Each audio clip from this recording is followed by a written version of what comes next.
This is CHSR 97.9 FM here in Fredericton, and you're listening to Python's Paradise. This is your host, DJ Python Hyena, joined by Shilo Sixx from Film Fantasy. We're getting some quirks worked out here. We are joined today with David Grove, who has written a book on location shoots and the original Friday the 13th. And, of course, Shilo and I just got done a couple of weeks ago interviewing Adrian King, who played Alice, the sole survivor of the original. And, David, welcome to the show. Thank you. Okay, you had written a book on the locations of Friday the 13th. You want to give us some details on that? Yeah, it's called On Location in Blairstown, the making of Friday the 13th. And it's all about the making of the first Friday the 13th film. It starts with the planning, the financing, the casting, the people, the lives of the people who made the film. And then we go to Blairstown, New Jersey, where it was filmed. And the book covers all the filming, everything that went on behind the scenes, almost as if you're going back in time to 1979. Did you actually go to the location? No, I did not, but I'm the only journalist who's ever interviewed the entire crew, virtually. That includes Kevin Bacon, I imagine? I never formally interviewed Kevin Bacon for the book. I've interviewed Kevin as a journalist several times, and I've asked him about the movie. But I'm the only one who's interviewed virtually the entire crew who was there. Some of whom, like the cinematographer Barry Abrams, are no longer alive. So I've got information that no one else has. So I feel like I've been there. Nice. Yeah, and of course, we're talking about going back in time to 1979, a different time, a different place. So you're trying to reconstruct the past, which you can only do, since I wasn't there, by hearing the stories of the people who made the film. Right? I was born in the 80s, so I've heard lots of stories about the 70s. I was born in the 70s, so I was 8 years old when Friday the 13th originally came out. So why Friday the 13th? Well, I have a history with the film. It was one of those films I saw when I was a kid that really made an impact on me. And as a journalist, I was the first one to do a retrospective on the first movie, which was published in Fangoria in 2002. I was the first one to interview, Betsy Palmer and Tom Savini in terms of looking back at the movie. Sean Cunningham. For that article, I interviewed Mark Nelson, who played Ned, Betsy, all kinds of people, and that was the first article where you heard stories like about who was Betsy Palmer, who was cast in the role of Mrs. Voorhees, and all the information that's now become so well known. So, and she's no longer with us. We just lost Betsy. Yes. Sadly, yes. That was a shocker to me there when I saw that. Well, it's a shock. I mean, she was very, very old. I can't believe it's been so long since I first spoke to her. About back in 2001. Yeah, she's it's funny, when I spoke to her, she has quite a sense of humor. She told me that she let slip that she and James Dean had a relationship. She joked that they had an 8-month fling, which isn't exactly common knowledge, Somewhere, I think I've heard that actually. Somewhere, someone told me about that. Maybe I read it somewhere, but for some reason that rings a bell in my head. So are you suggesting that wasn't a car wreck that Mrs. Voorhees off James Dean? Well, she's a contemporary. Yeah, well, she's a contemporary of all these. She was a contemporary of all those people from the 50s. So she really was kind of one of the last vestiges of the 1950s, although she didn't have a long film career before Friday the 13th. So, did she have kids or something? Is that what happened? She was married. I think she had a family. I don't know much about. She told me about her background when I first spoke to her, and she's probably best known for her TV appearances back in the 50s. Yeah, she didn't have much of a filmography. Friday the 13th and Friday the 13th Part 2 were kind of the only films she really started that were big, but a lot of it was in the 50s. Mr. Roberts, Queen Bee. She did a lot of TV as well. Yeah. I mentioned the crew, how I'm the only one who's interviewed all the crew and stuff like that. Like Barry Abrams was someone I tracked down, and Barry and I became friends. Barry was a cinematographer on Friday the 13th. And one of the most interesting things about this book is hearing the stories of the people. Like Barry was a cameraman in Vietnam, and then he met Sean Cunningham, and they sort of clicked, and they made they made 2 kids movies, and then they did Friday the 13th, and he has quite an interesting life story. Barry died in 2009, so. Okay. Well, I know one thing about, like I said, we had the pleasure of interviewing Adrian King, and I told Adrian that I had a big crush on her growing up. She had this tomboyish kind of appeal to her, and she's very passionate, very nice to talk to. Did you get to talk to Adrian? No, I did not interview Adrian for my book. I tried to get an interview. She's the only. I think of all the camp counselors. Let's see. I've interviewed Mark Nelson, Janine Taylor. Oh, I interviewed Harry Crosby, the son of Bing Crosby. I'm the only person to ever interview Harry. Peter Brower. I said Janine Taylor. Peter Brower, who played Steve Christie. Did you get Laurie Bartram? No, I spoke to Laurie on the phone briefly, but I would hardly call it an interview. I very much wanted to talk to her. However, in order to find out more information, I did talk to several crew members about Laurie, which you can read in my book. And I spoke to a friend of Laurie's in Virginia who went to college with her. Yeah, she was a real beauty. Yeah, which you can read in my book about her life, a bit about her life after she left acting and went to Virginia. So there's quite a lot about Laurie in the book.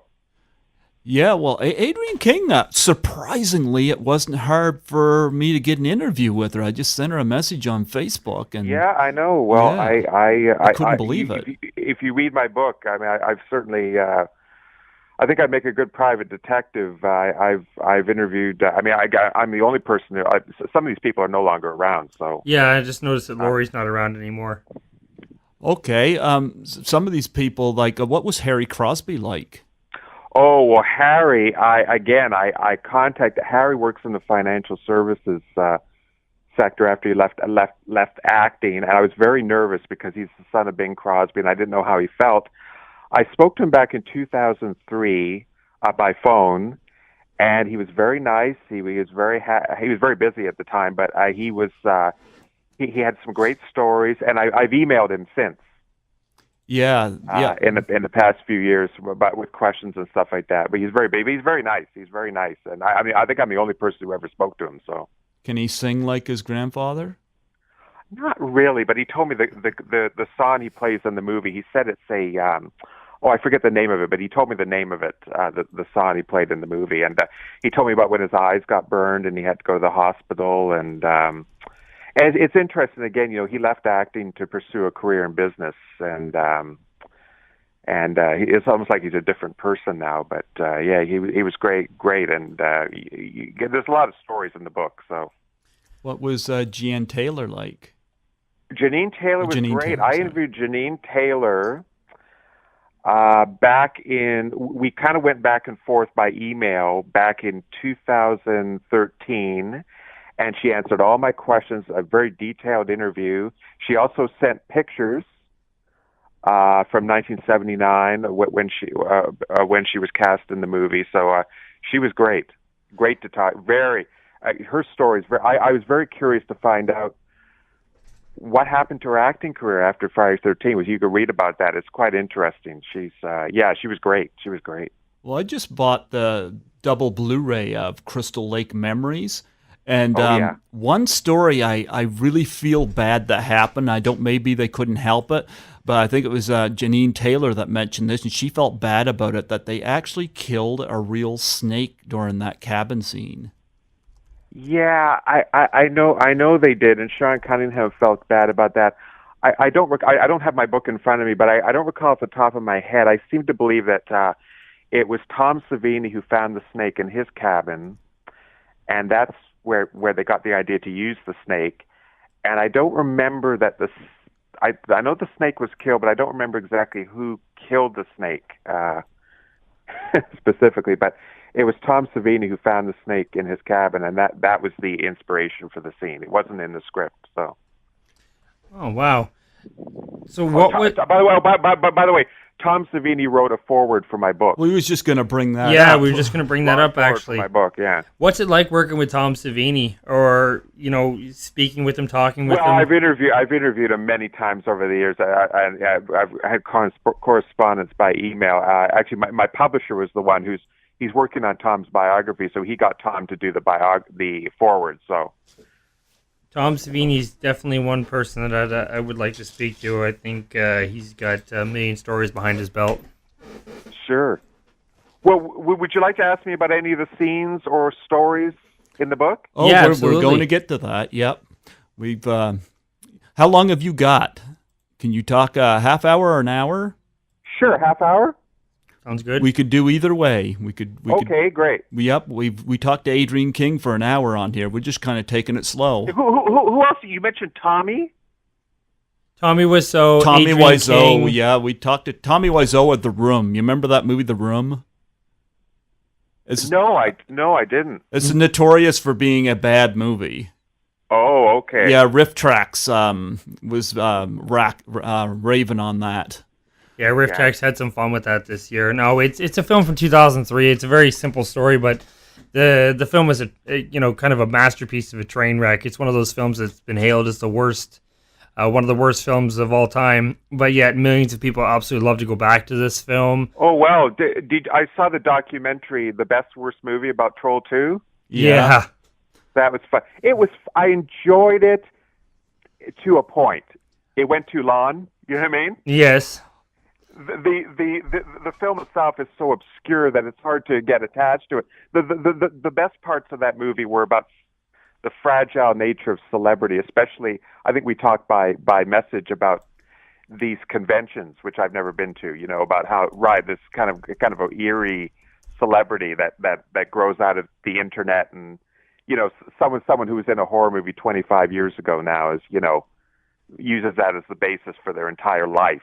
You know what I mean? Yes. Well, you should check out The Room. I read the book on the making of it, and it was written by one of the cast members. And I think the only person not in on the joke is Tommy Wiseau. I mean, people. I guess they're going to do a movie on the making of like this book, and I guess James Franco is supposed to play Tommy Wiseau. Wow. I don't know how that's going to turn out. That sounds like it might be funny, but that might be something for you to check out. But getting back to Tom Savini, I remember I was talking to Adrian King about him, and I asked her, I said, he did a non-horror role in The Perks of Being a Wallflower, and I thought it was funny to see him in that, and she hadn't seen that, and she wrote it down. Did you see him in that? No, I haven't. I know it's based on a famous novel. I've actually just completed you're not going to believe this. I hate to say young adult romance fantasy. It's sort of like Somewhere in Time meets Endless Love, a fiction novel. But no, I haven't seen it. It's good that he's getting his acting career back. He's kind of he's such a legendary figure, but he's kind of an outlaw in Hollywood. Yeah. Well, and people just don't know what to do with him. Well, in Perks of Being a Wallflower, he's got a comedic role. He plays a shop teacher, but there's no gore or anything in it. No, he's a very effective actor. He is an actor. I agree with the statement that he's an outlaw in Hollywood. I think Tom Savini takes that cake more than anyone. Yeah, absolutely. So what would you say was his greatest effect work in Friday the 13th? Well, he just brought an element of fantasy, and he was a Vietnam veteran. He brought that kind of that gruesomeness that you see in war. In war, almost like a warlike wounds that you saw in the movie, but it was on the level of fantasy, like when Harry Crosby's on the door, and it was just the inventiveness and the shock that you'd never seen before. And he's responsible for the impact of the film, most responsible for the impact of Friday the 13th, and of course the legacy of the film. Friday the 13th started the slasher movement in mainstream Hollywood, which didn't last very long. Yeah. But it also triggered the backlash against horror movies that kind of carried through the 80s. And they got away with an R rating with that one. And Friday the 13th Part 2 was really punished in terms of being very watered down in comparison in terms of the effects. So. Well, Friday the 13th Part 2 almost got an X rating because of the double impalement scene. Yeah, well, it's pretty. Yeah, people just talk about what's it's almost interesting for what's not in the movie instead of what's in the movie, and Right. it was a sequel to the first movie. It had many of the same crew members, and that so they're kind of tied together. But yeah. Now, you notice Tom Savini that same year also did Maniac, another slasher-type film. Yeah, he did that. He did that after he really became a star. He kind of where it was the era where makeup effects experts became stars, rock stars. Yeah, And and he was you don't see anything like that anymore. Yeah, and he was at the front of that. Are you go do any of the other films or just Friday the 13th? Well, actually, I wrote a book in 2004 called Making Friday the 13th, where I covered the entire series. Okay. Well, here's a question I've got for you.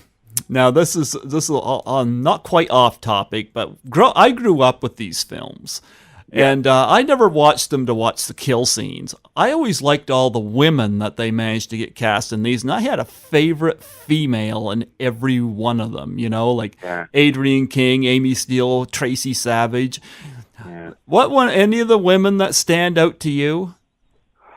Well, Laurie and Janine were, the two that stand out. I just felt so bad when Laurie got killed, and I went through a phase where I was really obsessed with this movie, and now it's kind of a nostalgia piece, reminding me when I was 7, 8, or 9 years old. And but yeah, Janine Taylor and Laurie Bartram are two that really stand out for me. So.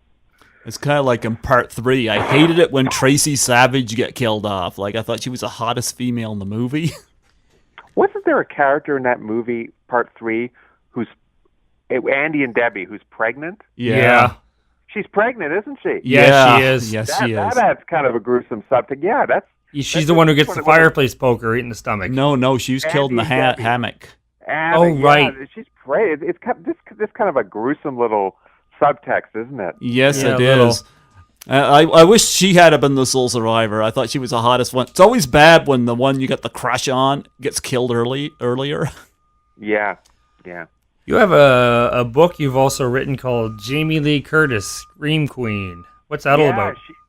Well, it's all about from 1978 to 1981. She was the Scream Queen. Mm-hmm. She starred in Halloween, which is arguably the greatest horror film of the past Love it. 40 years. Love it. Great film. And then she starred in The Fog, Terror Prom Night, Train. Terror Train, Road Games, Halloween 2.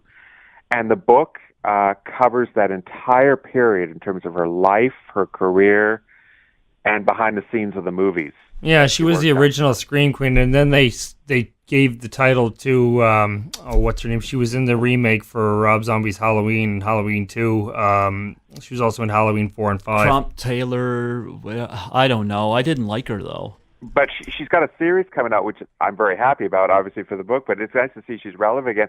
She turns 57 years old this Wow. year. It's weird. Like you know, I don't know how old you are. I guess you're about the same age as me. You know how sometimes you feel like your teenage years are like yesterday, Mm-hmm. Yep. and yet it's been many years now, and you almost can't believe it. The 2 points in time seem as continuous as like 2 pages in a book, But yet it's been many years now. So, boy, time just goes by. What I really like, as a journalist covering Friday the 13th was this "Where are they now?" aspect, which I think is true in real life with someone you went to high school with. You're so curious. Right. It was tracking these people down and finding out what their lives were like, as well as the movies. So, like with Jamie Lee, the guy who played her boyfriend in Prom Night. Remember him? Yes. Casey. The actor's name was Casey Stevens. I didn't know what happened. I heard he died, and I just had to find out more about him. So I tracked down his former agent in Toronto, and she referred to me for 2 of his friends. So I spoke to them, and I got his story. It was really interesting, And it's the same with Friday the 13th. There's so many interesting lives that went on behind the scenes, So I heard that Jamie Lee did not like Prom Night. Oh no, she hated those other movies. They were really. She called herself the Queen of Crud. Like I hated Terror Train. I thought that was the worst one. Well, I they're not good movies. Terror Train's a very well-made slasher movie, and it is. I'll give it that. The production values are first rate. But what I really find those films compelling, though, they were interesting to cover because of what was going on in her life. She was about to turn 21. She was at a crossroads in her career. She wanted to escape the horror genre. I mean, look at her. Look at her between Halloween and Trading Places. Or Absolutely. Fish Called Wanda. Oh, love what Fish a Called Wanda. shocking Yep. transformation. And then she goes to action with Arnold Schwarzenegger in True Lies, 1994. Yeah. I mean, she's like a different person. Again, it's like if we've all done this, right? You sometimes you're sitting in front of your computer, you type the names of people you went to high school with, and sometimes you'll see someone on Facebook and you just can't believe it. Yeah, I've got that many times just before. Can't believe it. Like I used to know that person, but I don't know them anymore. Well, Jamie, she just changed and stuff like that. It's interesting. None of the actors from Friday the 13th really did much after that. Well, it's interesting because Adrian King is aged nicely. She still looks stunning to me, you know? Yeah. Like like even Melanie Kinnaman from part 5. I mean, she's still stunning. I don't know what it is. I know they're not into plastic surgery, but they still look good. Terry. I'm sorry. I hate to interrupt. You asked me about girls I liked. Remember in Friday the 13th Part 2, was it Terry? Yeah, I know which one you're talking Terry. What was her name? Kristen Baker. Kristen Baker. She's Kristen the Baker. first. I'm going to tell you a story about that. The first Friday the 13th movie, I told Adrian this and she laughed, that I seen, and I wasn't of age to see it because my cousins baited me into it. We watched Friday the 13th Part 2, and we were hoping that none of the adults would see us watching it. And Kristen Baker, is it Kristen or Kirsten? I think it's Kristen. I think it's Kristen, yeah. She became the first female I'd ever seen naked. And it was at that point, I'd seen like 2 or 3 kill scenes before, but it was that made my mother rush in and turn the television off. She was beautiful. It's eerie. You see this in horror films especially from the 80s. You'll see a young actor, a girl or a guy, and they're so beautiful, and you think, wow, they could have been a star. Right. And it didn't happen. And you think about how fickle the movie business is and how much fate and circumstance or typecasting, they could have been a big star in the right situation, and it didn't happen. And it's almost like, wow, it's a shame. I mean, they deserve better. And some of the stories in my book, which are new in the Friday the 13th book, we talked about Betsy Palmer. Do you know who they originally tried to get to play Mrs. Voorhees? I heard before Estelle. Was it Estelle? And I was the first one. When I interviewed Betsy back in 2001, she told me Estelle Parsons and Sean Cunningham said that. When they also tried, first of all, they tried to get Gloria Graham to play Sandy the waitress. Right. Oh, yeah. Academy Award-winning actress, legendary Hollywood. She agreed to do it, but then she agreed to do it for $1,000, and then she backed out at the last minute. Well, anyway, they had several actresses in mind to play Mrs. Voorhees in New York before they started filming. Let's see, there was, who else was it? Dorothy Malone, Academy Award winner. Now, Estelle Parsons, she was in Bonnie and Clyde, right? Yeah. Okay. Yeah. She won the Academy Award. Louise Lasser, who's probably best known, she was from a TV series called Mary Hartman. One Flew Over the Cuckoo's Nest. And she was married to Woody Allen back in the 70s. And they were both serious contenders. And during the filming, midway through the filming, they still didn't have an actress to play Mrs. Voorhees. They had crew members donning the persona. That's why you see all the point of view shots. Okay. You know, the scene where Annie gets her throat cut? Yes. Yes. Well, Tasos Stavrakis was the one holding the knife, but the one wearing the plaid... Hello? You there, David? Sorry, was that me? Yeah, it was. That's no big deal. Sorry. Oh, that's no big deal at all. we were just talking about the Did my phone die? I don't know if I'm just new to phones, so I'm sorry. Jesus, I disconnected from you. Yeah. Oh, that's all right. You know what? We're kind of new at this too. Like, you're our 4th big interview, so we're kind of sorry. Yeah. No, there's no apology at all. That's perfectly fine. Now, you were mentioning the people that were signed up to play Betsy Palmer, and you were talking about Annie when she being killed, the plaid shirt. Yeah, did I talk about Dorothy Malone? Did I talk about when Sean Cunningham left the set to go meet with Dorothy Malone? No, you didn't. Oh yeah, gee, I must have kept talking and you were gone. So anyway, yeah, they had halfway during the filming, they still didn't have an actress to play Mrs. Voorhees, and so everyone thought Louise Lasser was going to be taking the part, and Sean Cunningham left the set to go meet with lawn interview with Robbie. Yes, of course. Of course, I interviewed Robbie. How did that go? Excellent. Yeah, it was a long time ago now. I think her husband was just doing Temptation Island. Okay, yeah. Yeah, she married one of the Wahlbergs, right? No, not that one, but a different one. But yeah, no, she was great. She was great. You still there? Yeah, I'm still there. Oh, sorry, man. Yeah, I just thought you were I'm the last person on earth who ever got a phone. So. Oh, really? Yeah, I am the last person. I think I'm the last man on earth. Yeah, Robbie was great. Yeah, I was the first. Yeah, I was the first people to ever interview most of these people. You know, with the exception of Adrian and maybe Sean. Sean had been interviewed several times about looking back, and Tom, of course. But in terms of looking back at these films, and stuff like that. So now, of course, it's such a classic movie. So. Did you ever consider giving Kevin Bacon an interview? Oh, I would have loved to interview Kevin, but his career is in a much different place now. Sean Cunningham. It's interesting how he started out in doing. I think did he not start out doing porn? Yeah, he did some of that exploitation. Like same with the director of Part 5, started out in porn. Yeah, but let's face it, there's a difference between Part 1 and Part 5. Part 1 actually has a slasher feel to it, whether Sean S. Cunningham did porn or not. I find it funny because Sean Cunningham, I've seen him interviewed, and he just doesn't look like the type of guy, but he seems so jolly. The 5th movie is directed by a porn director, and it clearly has a porn feel to it. And the guy who directed it looks like a porn star himself. It was just a terrible film. Yeah, well, he did 2 kids movies before Friday the 13th. So yeah, Here Come the Tigers. His biggest success was Last House on the Left. So it was a return to the horror genre. Last House on the Left. That was quite an interesting film. Yeah. Oh, the remake was terrible.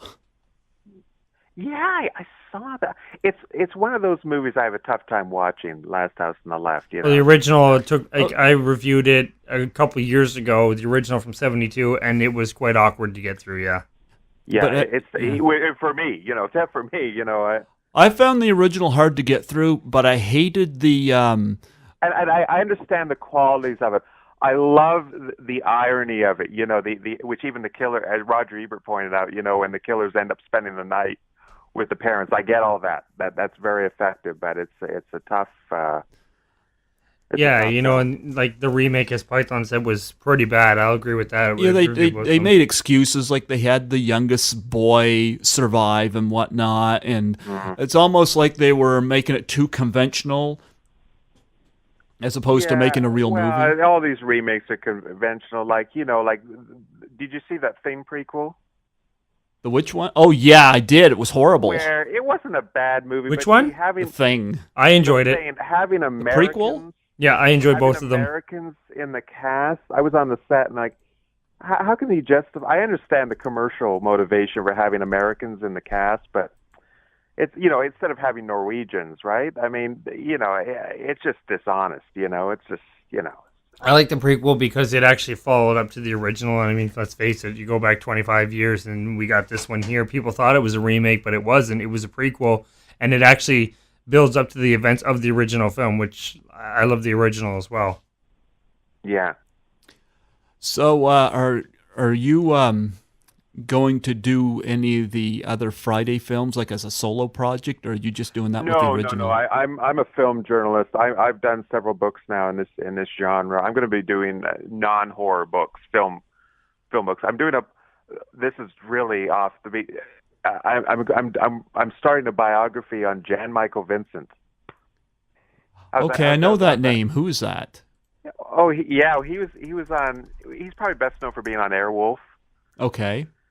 He's been in movies like The Mechanic with Charles Bronson, and I'm also interested in doing a book. And this is an interesting relationship between the two genres on the teen sex comedy movies Oh, I love of those. the I early to don't. mid '80s. I hated Porky's. I don't like most of them either, but it's such an interesting genre. Well, to I get like through. stuff like Fast Times at Ridgemont High. I love that. Porky's.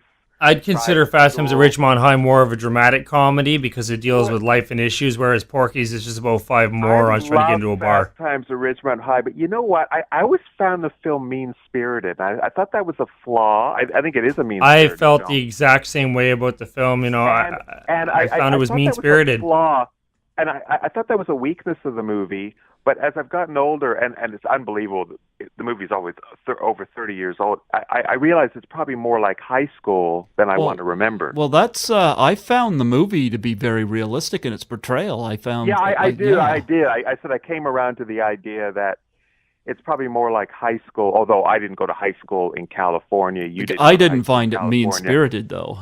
Yeah, No. well, I found it. I found it I- mean-spirited, but I look at it as a period piece from that realistic. time. I looked at it as realistic because high school was mean-spirited. Yeah, exactly. So I That's kind what of I'm trying to say. High school was brutal.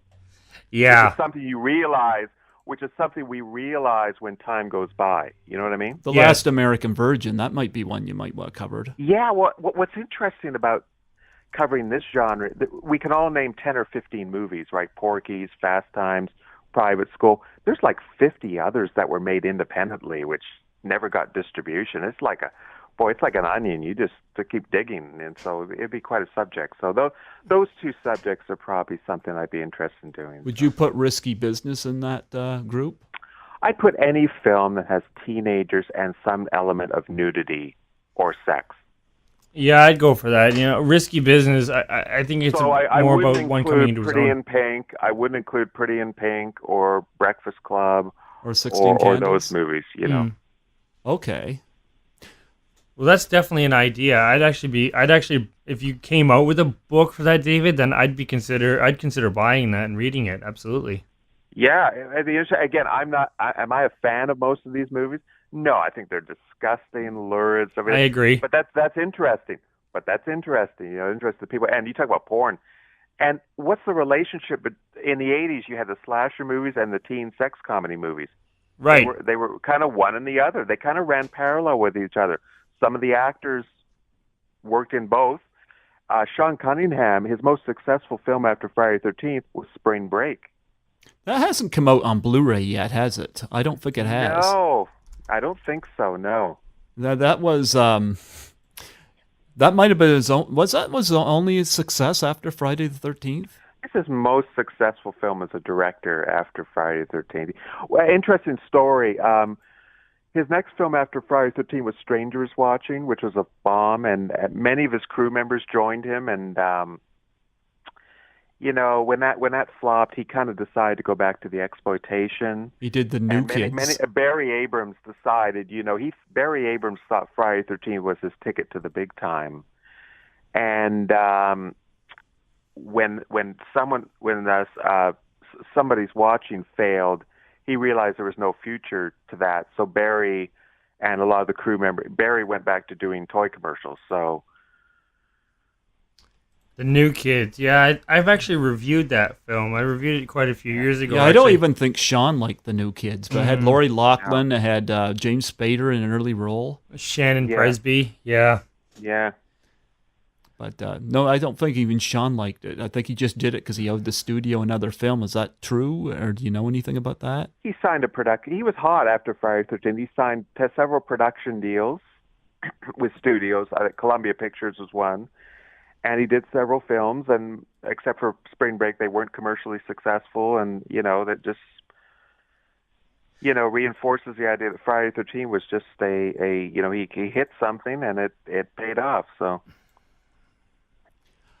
Okay. Well, out of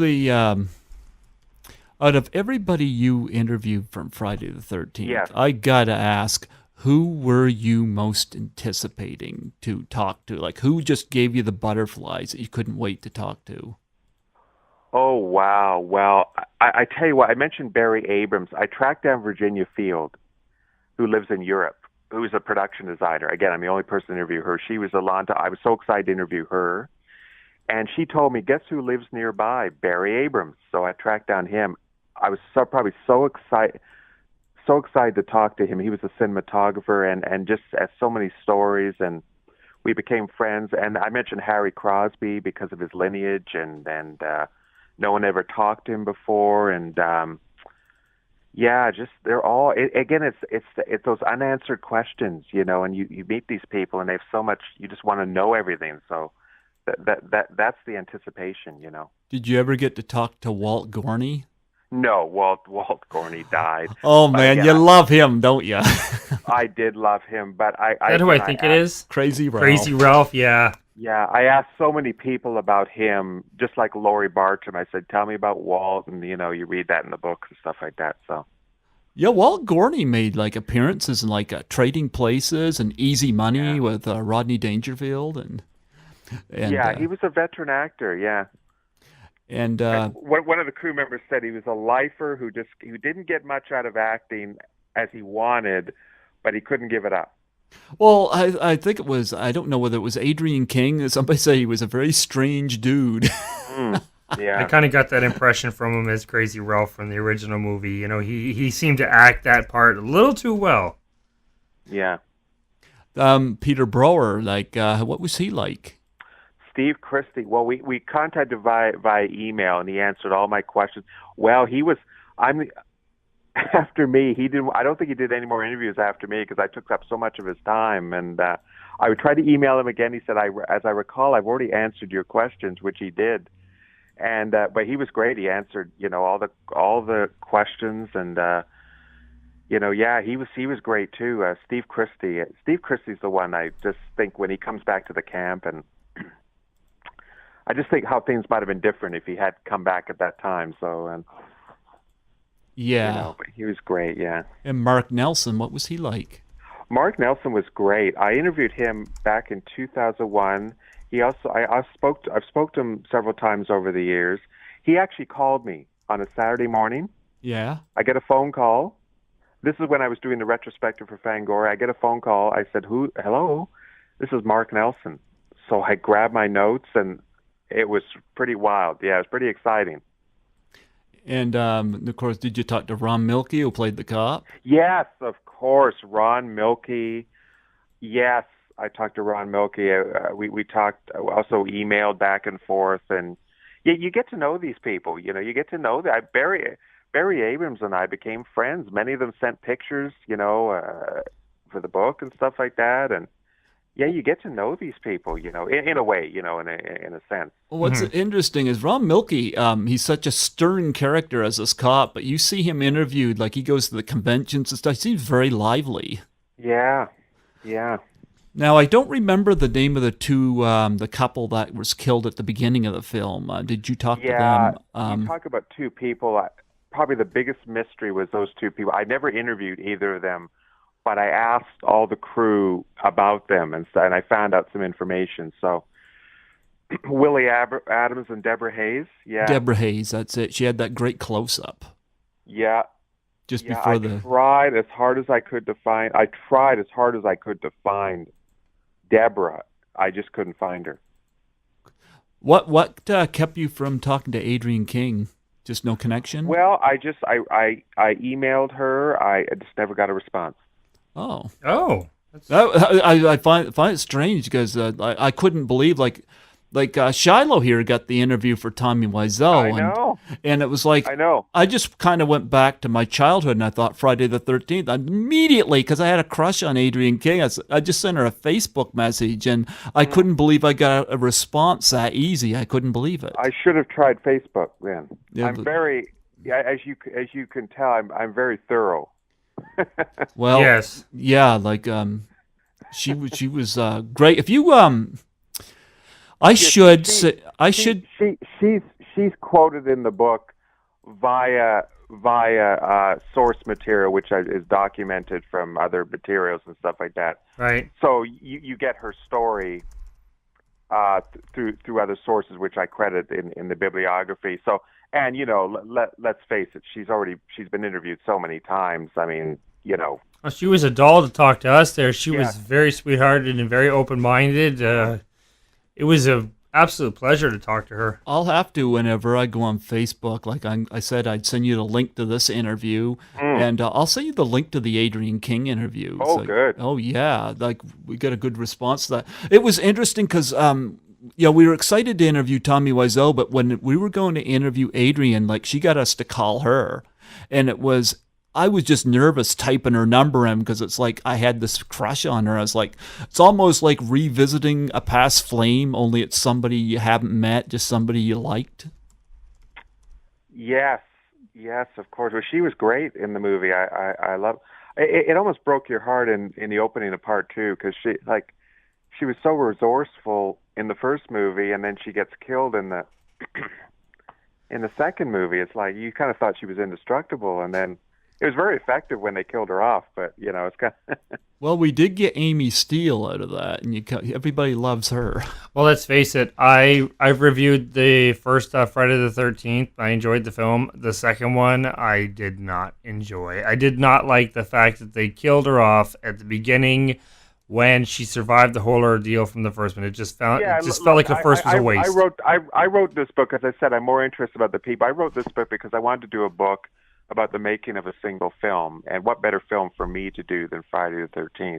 I don't think Friday the 13th is a masterpiece. I don't think it's a great film. I think it's powerful, though, because of its impact in the genre, on Hollywood, on the way Hollywood did business, on fans, and it's just, it's mostly a nostalgia piece for me now. Well, that came out in 1980. A lot of horror films come out then, like Brian De Palma did Dressed to Kill, which I loved, and Maniac came out, and The Fog, and Prom Night. There was all kinds of pictures. Cruising came out for freaking, and all kinds of horror films come out. And it's almost like today they throw them out there, but most of it's just a bunch of reboots, and like the Poltergeist remake was pretty bad. Terrible. Yeah. Well, we've been film critics for a very, very long time here, and we've had our shares of, good and bad movies, a lot of bad.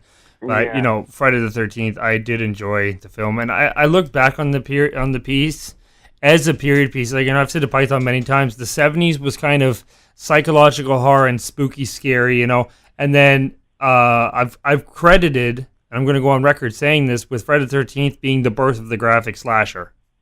Yes. And then they carried on through the 80s with graphic material like Halloween 2, Needles and Eyeballs. And I mentioned the legacy. Well, the Hollywood studios, they tried to get in the slasher business between 1980 and 1981, and most of them bombed. Yeah.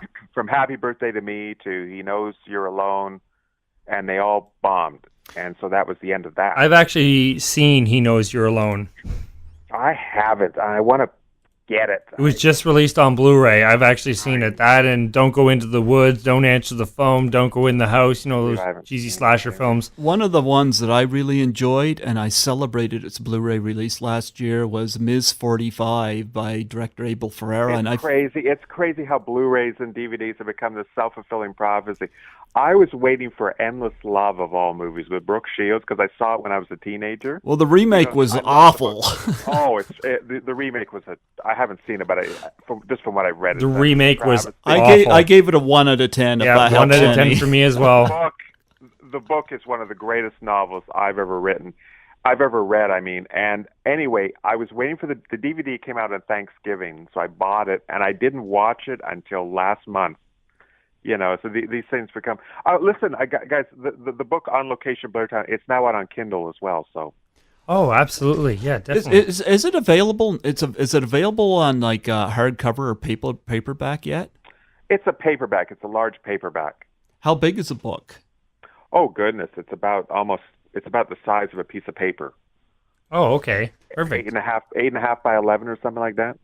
How much is the book?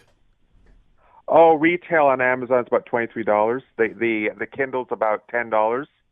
And you and the name of the book is what'd you call it? Say the name of it was again. On Location in Blairstown: The Making of Friday the 13th. Okay. I see it here on Amazon.com. Hey, I forgot to mention. I mentioned Blairstown. You read in the book. Lou Reed was a neighbor Oh, Wow. He used to visit the set. Yeah, the guy who ran the camp, the guy was named Fred Smith. He was an expat. He told the crew about his neighbor Lou, and they all say, "Well, who's Lou?" They met Lou Reed. Lou Reed. Wow. Famous musician. Yeah, he used to come by. They shot part 2 nearby that, did they not? They shot that in Connecticut, Oh, which did is they? nearby.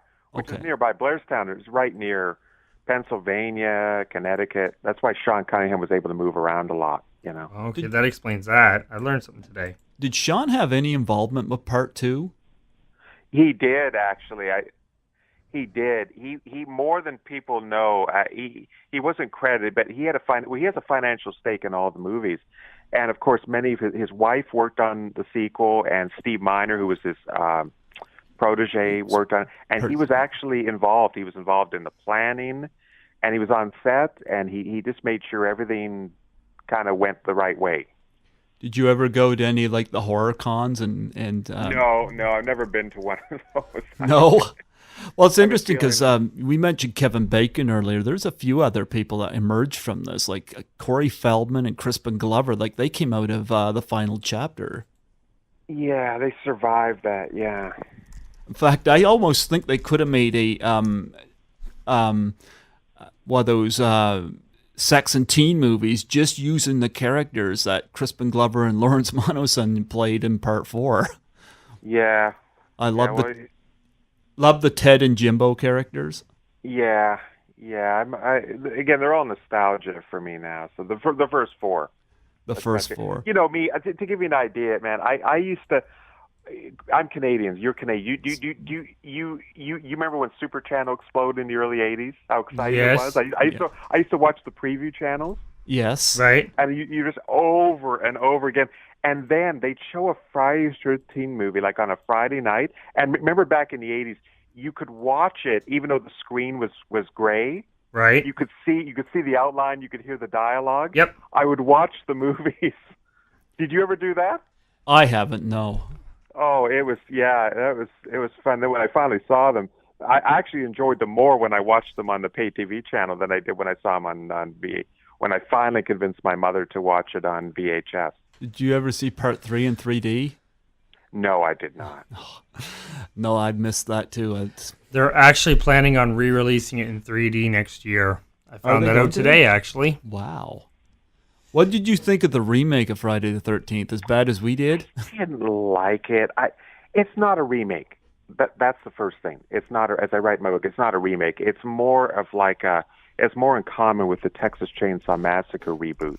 And that's because Michael Bay produced it with Platinum Dunes. And tone, and it kind of combines beats of the first 4 Friday the 13th sequels. Yeah, it does. There's a bit of part 5, there's a bit of part 3, there's a bit of part 2. And the first movie is like the first 2 minutes, so. Which element from Part 5 was in the remake? The barn. Oh, well, right. That would have been from Part 3, wouldn't it? The locals, the mother, the son, there were just stylistic things, you know what I mean? Okay, I get that. I didn't like the remake at all. I didn't think it was a remake. The whole rustic environment, We're not fans of Michael Bay, though. He ruins too much. Yeah, he's very successful, though. Yeah. Unfortunately. Anyway, guys, listen. Tell me a bit about yourselves. Tell me about you. I've never been to New Brunswick. What's New Brunswick like? It's probably not as. Is it a rural setting that you guys live in, or? Well, we're in a university town here. This is what we do. This is University Radio. We're in a university town here. We're in Fredericton, New Brunswick. A typical city. To the rest of Canadians, it's a mystery. When we think of New Brunswick and Newfoundland, we think of this these long, sprawling cliffs. With the crashing water. That's Newfoundland, right? And an old lighthouse. That's Newfoundland. My father's from Newfoundland. Here in New Brunswick, though, we've got 3 major cities. We got Moncton, Fredericton, and St. John. St. John is considered urban. Yeah, pretty much. Yeah, St. John is considered the distinct town because there's a lot of paper mills and stuff like that. Fredericton here is pretty quiet. We got the river and the water, and we're a university town essentially. And then Moncton is just probably one of the worst cities in Canada.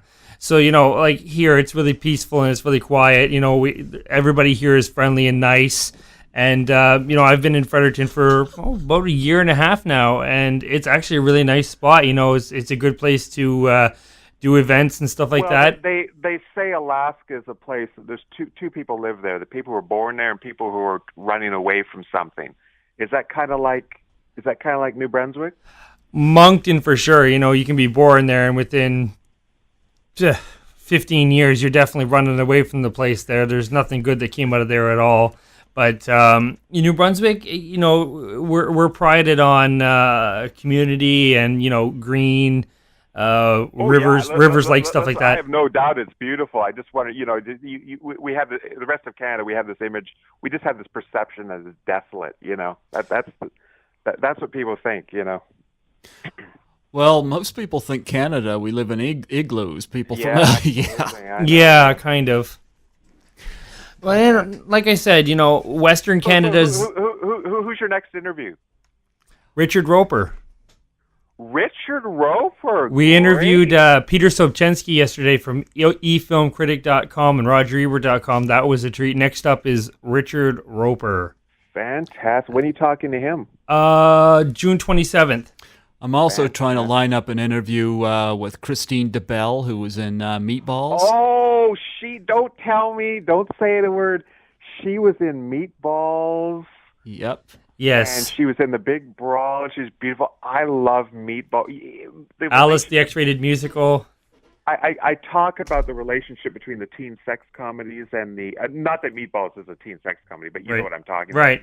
And the slasher movies. And you have Meatballs, which takes place at summer camp, although it was made before Friday the 13th, but it has that kind of it's a sweet movie, but those girls who were in that movie, who was that blonde girl who was in Meatballs? I don't know. I just know Christine because I thought she was hot. Sarah Torgov.